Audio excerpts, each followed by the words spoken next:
Arbias yang didampingi oleh kuasa hukumnya juga lantas menuntut Agnes Mo beserta SW Group untuk membayar penalti 1,5 miliar rupiah. Enggak ada apapun, gugatan dari aku enggak ada. Jadi kalau ada yang bilang ada, tolong ditanyakan ke mereka. Hi everyone, I'm Sulkim. Welcome back to my YouTube channel. Guys yang lagi nonton, gimana kabarnya hari ini? Apakah dalam kondisi yang baik saja? Atau mungkin ada di teman-teman yang lagi dalam kondisi enggak baik aja nih. Entah itu dikarenakan lagi sakit, lagi galau, atau lagi banyak banget nih masalahnya. Apapun itu, tetap semangat ya guys, don't give up. Well teman-teman, dalam video kali ini kita bakal bahas tentang update informasi seputar industri hiburan tanah air. Lantas, bagaimana informasi selengkapnya? Yuk mari kita kulik bareng-bareng. Di topik pertama, kita bakal bahas tentang Sarwendah dan juga Ruben yang diisukan bercerai. Lantas, bagaimanakah kabar selengkapnya? Kenapa mereka bisa diisukan bercerai? Rumah tangga Ruben Onsu dan Sarwendah belakangan diterpa rumor yang tak sedap. Hubungan keduanya dikabarkan mulai retak. Rumor ini mencuat lantaran Ruben tidak terlihat menemani sang istri melakukan operasi sinus. Sarwendah pun diketahui tinggal di rumah sang adik yaitu Wendy, termasuk ketiga anak Sarwendah dan Ruben. Tak ayal, rumor perceraian di antara mereka pun kian santer berembus. Menanggapi hal ini, pengacara dari Ruben yakni Minola Sebayang juga ikut berkomentar. Diakui oleh Minola bahwa dirinya masih belum mendapatkan informasi apapun terkait hal tersebut. Dalam statementnya, beliau mengatakan, "Saya belum dapat info, tapi mungkin ya karena lagi bangun rumah baru. Apalagi berkaitan dengan rumah yang dibangun. Itu saya nggak tahu. Spesifik pisah rumah saya nggak tahu. Pisah rumah maknanya banyak karena ada masalah, karena ada proses pembangunan. Untuk memudahkan aktivitas pisah dulu. Ini kan banyak, jadi saya nggak mau menafsirkan dengan negatif dulu. Tunggu sampai semuanya jelas." Dan seputar konflik rumah tangga Ruben dan Sarwendah, Minola juga enggan banyak berbicara. Beliau mengatakan, biasa, semua orang rumah tangga ada masalah. Artinya secara spesifik belum tahu. Nanti kalau ada masalah itu teman-teman media juga akan tahu. Saya juga akan menyampaikan dengan terbuka. Adapun untuk Minola sendiri diketahui sempat berkomunikasi dengan Ruben terkait konflik saudara bersama dengan Jordi Onsu. Beliau lantas menuturkan, "Saya belum dengar apa-apa, belum dengar masalah gugatan. Diajak komunikasi dikarenakan ada suatu kondisi Ruben dengan Jordi. Ada sedikit miskomunikasi. Ya paling sebatas itu saja." Di sisi lain, Sarwendah juga telah membantah nih jika dia menggugat cerai Ruben. Dirinya juga tidak habis pikir dengan segala rumor yang beredar. Sarwendah mengatakan, "Bentar-bentar, aku dibilangnya kenapa-kenapa sama anak aku. Terus nanti dibilangnya aku ngapain lagi. Jadi semuanya aku serba salah. Kan aku juga seorang ibu ya. Jadi kasihan anak-anak aku juga sudah bisa membaca berita-berita yang ada. Jadi aku kerja dari pagi sampai malam buat mereka. Nggak ada apapun. Gugatan dari aku nggak ada. Jadi kalau ada yang bilang ada, tolong ditanyakan ke mereka. Aku tuh orang awam banget. Maaf ya." Oke teman-teman, jadi seperti itulah bagaimana tanggapan dari Sarwendah. Intinya adalah dia membantah telah menggugat cerai Ruben Onsu. Sementara itu, Ju Yamto selaku Humas Pengadilan Negeri Jakarta Selatan mengklarifikasi pernyataan dia sebelumnya yang justru dianggap menimbulkan kabar tak sedap dalam pemberitaan media tentang rumah tangga Sarwendah dan Ruben Onsu. Menurut Ju Yamto, fakta yang sebenarnya terjadi adalah konteksnya pada saat itu, dia ditanya oleh wartawan tentang kabar Sarwendah melayangkan gugatan perceraian terhadap Ruben Onsu ke pengadilan. Dia pun menegaskan pernyataan pada waktu itu sama sekali tidak mengkonfirmasi adanya pendaftaran cerai yang telah dimasukkan oleh Sarwendah. Beliau lebih lanjut menjelaskan, "Saya sampaikan ke teman-teman media, mungkin saja atau barangkali sudah didaftarkan, tapi belum diinput ke SIPP atau Sistem Informasi Penelusuran Perkara. Jadi, saya tidak dalam kapasitas membenarkan." Lebih lanjut, dia juga mengatakan kepada media yang mewawancarainya bahwa dia menyatakan akan melakukan pengecekan terlebih dahulu pada hari Jumat tanggal 3 Mei pagi. Apakah kabar perceraian Sarwendah benar telah didaftarkan ke PN Jakarta Selatan ataupun belum? Setelah dilakukan pengecekan Jumat pagi, Ju Yamto memastikan belum ada gugatan cerai dimasukkan oleh Sarwendah terhadap Ruben Onsu. Beliau lantas menjelaskan, "Tapi yang berkembang dalam pemberitaan seolah-olah saya membenarkan adanya gugatan tersebut." Dia pun lantas memaklumi apabila Sarwendah gerah dengan kabar yang sempat beredar dalam pemberitaan media, mengingat memang tidak pernah ada gugatan cerai yang dimasukkan. Chris Samsiwo selaku kuasa hukum Sarwendah juga mendatangi Pengadilan Negeri Jakarta Selatan pada hari Jumat kemarin untuk menanyakan kabar yang sempat beredar soal adanya pendaftaran cerai. Setelah bertemu dengan pihak pengadilan, Chris memastikan enggak ada gugatan cerai didaftarkan oleh Sarwendah ke Ruben Onsu. Chris Samsiwo lantas mengatakan, "Tadi saya sudah komunikasi, pihak pengadilan katanya akan mengklarifikasi. Kami membantah keras klien kami telah mengajukan gugatan. karena memang tidak pernah ada gugatan diajukan oleh Sarwendah. Oke teman-teman, jadi kurang lebih seperti itulah bagaimana statement dari semua pihak. Dari pihak pengadilan, dari pengacaranya Sarwendah sampai Sarwendah sendiri. Yang mana mereka semua membantah tentang isu-isu yang lagi beredar.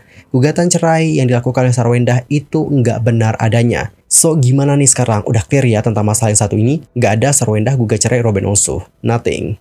Dan teman-teman, kita akan masuk informasi yang berikutnya. Kita akan membahas tentang bagaimana Agnes Mo yang disomasi oleh Ari Bias. Lantas, apa yang terjadi dengan mereka? By the way, untuk pertama mungkin aku akan kenalin dulu ya sama kalian siapa itu Ari Bias. Karena mungkin ada nih dari teman-teman yang belum kenal dengan sosok beliau. Berdasarkan informasi yang aku dapatkan dari idntimes.com, Ari Bias merupakan seorang komposer, produser sekaligus penulis lagu. Beliau sudah berkarir selama lebih dari 20 tahun. Dan beliau itu tercatat pernah menciptakan sejumlah lagu hits yang dibawakan oleh penyanyi ternama. Body example lagu yang judulku Tak Sanggup yang dipopulerkan oleh Krisdayanti pada tahun 1998 silam. Selain itu, Ari Bias juga eksis berkarir sebagai keyboardist dari band El Kasih. Berdasarkan bio di Instagramnya, dia juga menjabat sebagai CEO dari RB Production, yakni perusahaan yang bergerak di bidang efek visual, dokumentasi video musik, hingga penyedia green screen. Dan pada pertengahan tahun 2023, Ari memutuskan bergabung dan memberikan peran besar dalam AKSI atau Asosiasi Komposer Seluruh Indonesia. Sejak saat itu, banyak para artis yang membayarkan royalti kepada komposer lagu yang mereka nyanyikan. Di samping itu, Ari Bias ini juga merupakan sosok di balik pencipta 5 lagu hit Agnes Mo. 5 lagu itu antara lain adalah Bilang Saja, kemudian lagu Tak Bisa, lalu lagu Ku Di Sini, Bukan Milikmu Lagi, dan lagu yang berjudul Takkan Sampai di Sini. Namun, sejak tahun lalu, Ari Bias melarang Agnes Mo membawakan kelima lagu ciptaannya tersebut karena telah memberlakukan direct license. Kelima lagu tersebut hanya boleh dinyanyikan apabila manajemen Agnes Mo sudah menyepakati direct license yang dibuatnya. Sebagai informasi, direct license adalah sistem lisensi dan pembayaran royalti langsung antara pencipta secara individu dengan pengguna karya ciptanya. Terbaru, Ari Bias melayangkan somasi kepada Agnes Mo terkait penggunaan lagu Bilang Saja dalam konser di sebuah klub malam di 3 kota besar di Indonesia. Ari Bias yang didampingi oleh kuasa hukumnya yaitu Minola Sebayang menjelaskan duduk perkara Agnes Mo yang diduga menyanyikan Bilang Saja tanpa izin sang pencipta lagu. Ari Bias lantas mengatakan, ini somasi Ari Bias kepada Agnes Mo dan HWG. Saya adalah Ari Bias, pencipta lagu yang berjudul Bilang Saja. Saya adalah pencipta lagu tunggal, tidak ada campur tangan siapapun dalam pembuatan lagu itu. Setelahnya barulah sang kuasa hukum yaitu Minola Sebayang menjelaskan somasi ini terkait penggunaan lagu Bilang Saja karya Ari Bias yang digunakan dalam konser musik tanpa izin. Dan peristiwa itu terjadi hampir setahun lalu. Dalam statementnya, Minola menjelaskan masing-masing pada bulan Juni di Surabaya, Bandung, dan Jakarta, tanpa meminta izin dan tanpa membayarkan apa yang harusnya menjadi hak Ari Bias sebagai pencipta yang berkaitan dengan masalah hak ekonominya. Dan seperti yang lansir dari video konferensi pers di kanal YouTube Intense Investigasi pada hari Kamis tanggal 2 Mei 2024, dia juga menjelaskan bahwa Ari Bias telah melayangkan surat kepada pihak Agnes Mo. Salah satu poin dalam surat tersebut yakni Ari Bias menerapkan sistem direct license untuk lagu-lagu ciptaannya yang hendak dinyanyikan oleh sang penyanyi dalam konser maupun live event. Sang kuasa hukum lantas mengatakan kembali, Ari Bias sendiri menyatakan dengan tegas, khusus untuk lagu yang digunakan untuk konser ataupun live, itu dia menerapkan sistem direct license.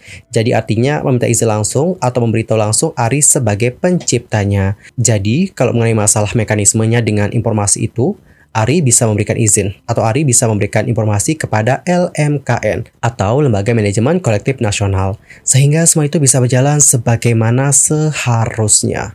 Dan teman-teman, melalui somasi terbuka ini, sang kuasa hukum dari Ari yaitu Minola berharap bahwa Agnes Mo dan juga SW Group itu memahami dan juga menyadari pelanggaran yang telah mereka lakukan.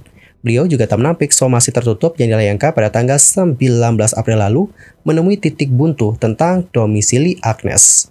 Beliau lantas menjelaskan, maka kita dimanapun keberadaan Agnes, dia memahami ada somasi dari pencipta lagu Bilang Saja atas lagunya di 3 konser dengan SW Group. Pelanggaran yang dilakukan berkaitan dengan pasal 9 ayat 2, ayat 3 tentang penggunaan karya cipta secara komersial harus izin. Sementara itu, jika pihak Agnes Mo berkilah dengan pasal 23 ayat 5 mengenai tidak perlu meminta izin pada pencipta selama pembayaran royalti terpenuhi, Minola pun mengaku sudah memeriksanya. Dia lebih lanjut mengatakan, Catatan LMKN memang belum ada izin dan pembayaran. Pembayaran ini juga tidak terpenuhi.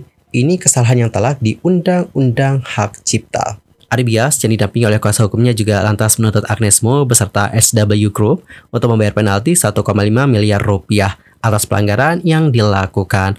Ari Bias juga tak segan menempuh upaya hukum jika nggak ada itikat baik dari keduanya. Minola Sebayang lantas mengatakan, jadi dengan somasi ini kami meminta mereka segera melakukan kewajiban membayar penalti masing-masing 500 juta rupiah. Jadi 3 konser 1,5 miliar rupiah yang harus dibayarkan. Kami tunggu dalam waktu 7 hari kerja mulai hari ini. Maka Ari akan melakukan upaya hukum. Alright teman-teman, jadi seperti itulah bagaimana informasi soal Agnes Mo yang disomasi. Lantas bagaimanakah pendapat kalian tentang isu yang satu ini? Antar komen ya di kolom komentar. Anyway, cukup sekian ya untuk hari ini. I'm Sulkim Mami dan aku juga mohon maaf jika ada kesalahan. Baik itu dalam ucapan, sikap, tindakan, dan mungkin ada hal yang harus dikoreksi. Entah langsung aja koreksi di kolom komentar. Sampai jumpa dan selamat beraktivitas semuanya. Goodbye.